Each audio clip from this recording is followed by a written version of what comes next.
Lai pievienotu rakstu BIS, izvēlamies ierakstu, kuru gribam nosūtīt, un spiežam pogu sūtīt uz BIS.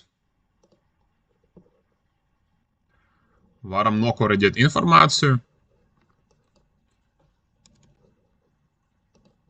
pievienot izpildschēmas,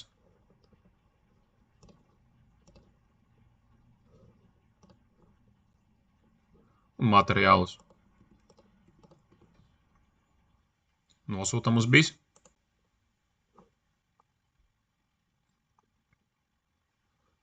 Platformā varam ērti redzēt ieraksta statusu. Varam atvert un apskatīt ierakstu BIS-ā. Varam redzēt, ka automatiski tiek aizpildīti visi lauki. Materiāli,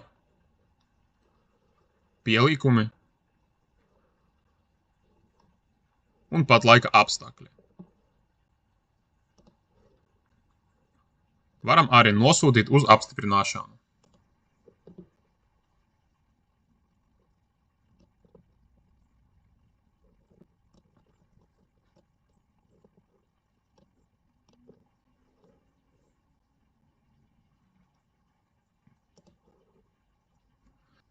Kad ieraksts būs apstiprināts, to redzēsim arī platformā, jo tā ir sinhronizēta ar BIS.